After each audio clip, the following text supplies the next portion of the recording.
So we have to like what God likes. We need to want to do His will rather than our own. If He says go to a cross, we should go to a cross. If He says you got to deal with a lot of sickness, poverty, and death, destruction around you, then that's what we have to do. It's like a vision I had that I was at a beach one time, and it's like I was sitting in a lawn chair on the beach, and Jesus was sitting in a lawn chair on the beach. And there was a big storm going on with lightning, and it was dark. And I seen these women weeping, and I looked over, and there was babies drowning in the water. And then I looked over at these people by these fire barrels, like hobos or something, starving. And it kind of shocked me. And I looked at Jesus, and He just said, now it's time to preach and do miracles. So it's like when they get into prodigal son's pig pen, or they come under the judgment of God, some people start to wake up to the truth message, where in times of prosperity, they may be spiritually deaf and spiritually blind to it. Like Jesus said about people from the cross, He said, they don't know what they're doing crucifying me. They're so messed up from sin and confusion and Satan that they want to act wicked and not understand the consequences of it. So when we think of God using wicked governments to punish us, we can think of Babylon, we can think of Egypt. When Israel was wicked, they were handed over to their enemies for slavery or death. But God can help you through it, like He helped Daniel through Babylon slavery, or helped Joseph through Egyptian slavery. So it's like a worldwide Babylon or something, so like a satanic world empire government trying to control the world for Satan. And God allows them to do that. It's not Satan's fault. It's not God's fault. It's wicked people's fault. If they would do what God wants them to do, they could get the blessings from Deuteronomy 28 instead of the punishments from God from Deuteronomy 28. So it's like God has to punish all these wicked people. Like Jesus said, a few enter the kingdom of heaven. Most people go down the road of destruction to hell. Most people are wicked. A few people are righteous.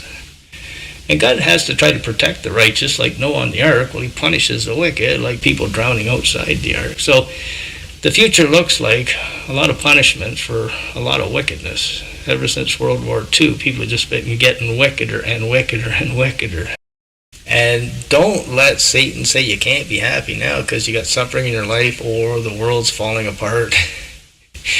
An economic collapse, or rioting, or apostasy, or World War III or something, or the Great Tribulation coming. If it's happening, God wants it to happen. He's in full control.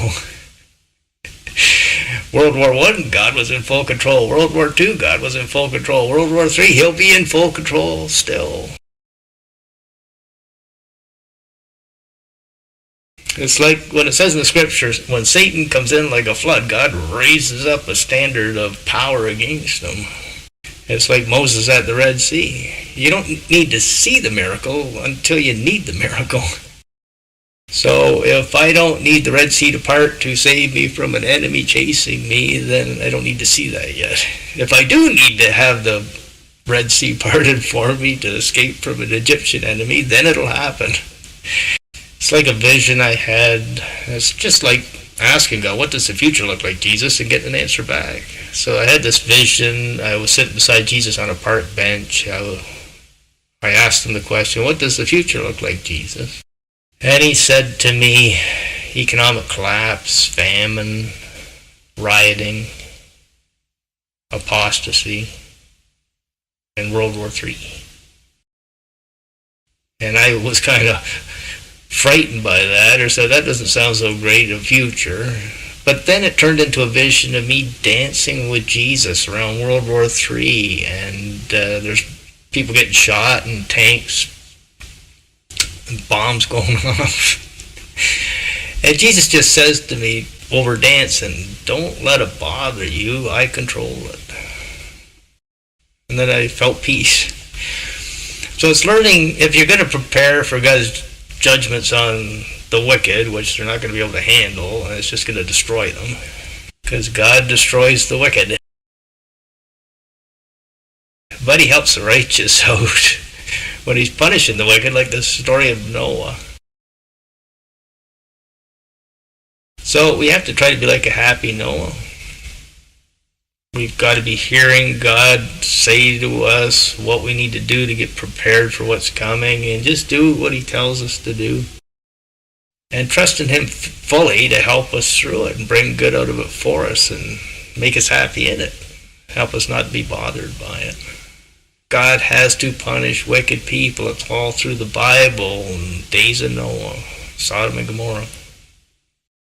Israel with Babylon slavery. We're in sort of like a satanic world empire, Babylon, and they're trying to take us into slavery. But you can be like Daniel in slavery or Joseph in slavery. God's with you, helping you through it, bringing good out of it for you. So you got to believe that it's not just you going through all this stuff by yourself. You're doing it with Jesus. You're doing it with God, King of the universe. He's in control of the world inside of you. Like Paul said, it's no longer I live, it's Christ who lives in me. So you've got to have that understanding from God. I am with you. I control the world. I got to punish the wicked. I want to help you out like Noah in the ark or whatever. So he's trying to teach us, get his bride prepared for what's coming.